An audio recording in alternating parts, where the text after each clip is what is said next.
Mismo nga mga guro na ang pumunta sa opisina ng mga kongresista sa mababang kapulungan ng Kongreso upang hilinging suportahan ang panukalang batas na magtataas sa sweldo ng mga teacher.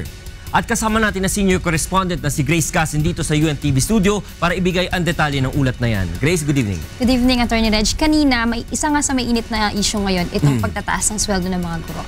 Kanina, meron tayong isang teacher na nakausap. Ito nga si Ma'am Maris. Isa siyang high school teacher dito sa E. Rodriguez. 25 years na siyang teacher. Meron siyang 2 anak. Single parent siya, Attorney Reg. Siya yung nagtataguyod sa 2 niyang anak. Isa doon college na. So talagang, ang sweldo niya kasi is 18,000 plus lang. Yung regular na sweldo ng guro.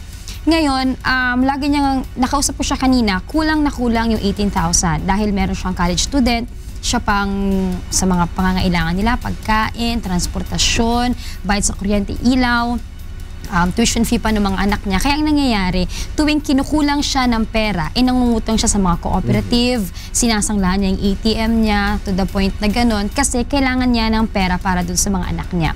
Isa lang siya, Attorney Reg, dun sa mga libu-libong guro na talagang nakikipagsapalaran, talagang tinitiis nila na mailiit lang yung kita nila, kapalit nga na makatulong sila dun sa mga kababayan natin. Iba-ibang pagbabudget na rin ang ginagawa nito ni Ma'am Marisa para makatipid pagbabudget dun sa pamilya niya. Ito yung ilan sa kanyang mga naging pahayag.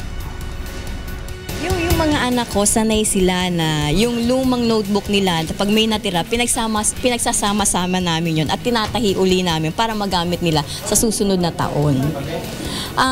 Yun nga, bahagi ng pagtitipid, bahagi ng kawalan ng budget. Sinong magulang ang ayaw magbigay ng bagong notebook, bagong uniforme sa anak, diba? Kaya lang talagang conditioning rin sa mga bata na eto lang yung pera natin, kailangan sapat lang yung ating gagastusin. Ngayon, pagka medyo nakaluwag-luwag, tsaka lang uli bibili ng panibago. Attorney Reg, dahil nga sa kagustuhan nila na kahit papaano, kahit hindi naman dun sa makasapat sa pangangailangan nila, kahit papaano makatulong dun sa pang-araw-araw nilang pangangailangan. Yung mga grupo ng teacher na to, nasa 50 sila kanina, pupunta sila sa House of Representatives, sa opisina mismo ng mga kongresista, kumatok sila, naglobby sila, kasi meron, para nga suportahan ng mga kongresista na ito, yung House Bill number 245. Ito yung House Bill na inihain ng ACT Teachers Party List Representative, kung saan hinihiling nila na gawing 25,000 yung minimum na sweldo ng guro sa isang araw, kumpara ngayon na 18,000 plus lang. Ayon nga dun sa grupo, naglalabi sila maging sa House Speaker sa liderato ng Kamara kasi ilang araw na lang din yung nalalabi. Ang gusto nila, magkaroon ng special hearing ang House Committee on Appropriations ngayong session break para maisama yung increase ng budget para sa mga guro. Doon naman sa budget na ipapasa ng ng Department of Budget and Management. Ito nga yung ilan sa mga naging pahayag ni ACT Teachers Party List Representative Antonio Tino. Critical ang timing ngayon kasi isasubmit yung budget for 2015. Kapag hindi nakapaloob yung salary increase dyan, wala na namang increase sa 2015. Attorney Reg, isa rin doon sa mga naging basis nitong grupo na to. Kasi doon sa Ibon Foundation, sinasabi nila na base sa kanilang survey, sa isang araw, nasa mahigit 1,000 ang dapat kitain ng pamilya na merong member na 3 to 5 members sa isang araw. Dito yan sa National Capital Region. Sa isang buwan, nasa mahigit 32,000 yan. Kung ikukumpara nga natin, yung 32,000 sa 18,000, talagang napakaliit na kita ng mga guro. Kaya, para hindi naman daw mahirapan yung national government, 25,000 yung hinihilingan nila. Nung just a backgrounder, Attorney Reg, huling nagtaas ng sweldo yung mga guro sa panahon pa yan ni GMA.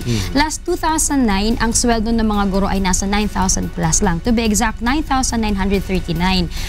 Tumaas yan ng 18,549, yung kasalukuyan natin ngayon, last 2013 lang na ibigay. Ngayon, nakikiusap nga yung mga guro dito kay Pangulong Aquino na sana sa termino naman ni Pangulong Aquino ay magkaroon din ng increase yung sweldo ng mga guro dahil nga alam nga natin na talagang napakahirap na ng buhay ngayon, ang mahal ng gastusin, kuryente, tapos hindi ganun kataas yung pagtaas ng kanilang sweldo. Attorney Reg, isa sa binabantayan nila ngayon kasi 3 araw na lang yung session days hanggang Wednesday kung maipapasa itong panukalang batas na ito. Kasi kung hindi, talagang maghihintay na naman sila ng panibagong taon na maghihirap na naman yung mga guro natin. Grace, nasang stage na ba itong House Bill na to? Sa ngayon, tapos na ba sa komite? hindi pa, Attorney Reg, nasa committee level pa lang to. Kaya nga nangangamba nga sila. Pero anytime this week, pwede naman nilang ipasayan eh. Kaya nga nananawagan sila sa mga kongresista na sana suportahan ito kasi madali namang maipapasa kung talagang gugustuhin nila. May mga nagpa-unlock ba kanina sa kanila nung dumalaw sila? At sino-sino tong mga kongresistang ito? Meron naman, Attorney Reg, pero karamihan kasi wala pa dun yung mga kongresista. Ang ginawa nila, pumunta sila mismo sa session hall kung saan naglabi sila sa mga congressmen. Mahigit 100 naman, Attorney Reg, yung co-author nitong House Bill na to. Kaya kahit papaano, meron na silang 100 plus na bilang na mga kongresista na susuporta dito. Gusto lang nilang madagdagan para ma-sure na may papasa ito on third reading. Ano ang next step nila? Kasi kung suportado rin ba ito ng DepEd?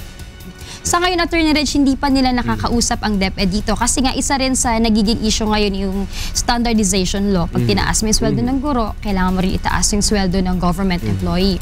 Ngayon, ang nakikita nilang paraan, ito muna ipupush nila ang magkaroon nga ng hearing ang House Committee on Appropriations sa session break para at least meron na silang first step na posibleng isama sa budget ng DBM yung increase ng sweldo ng mga guro sa susunod na taon. Maraming salamat, Grace Casin, para sa ulat na yan.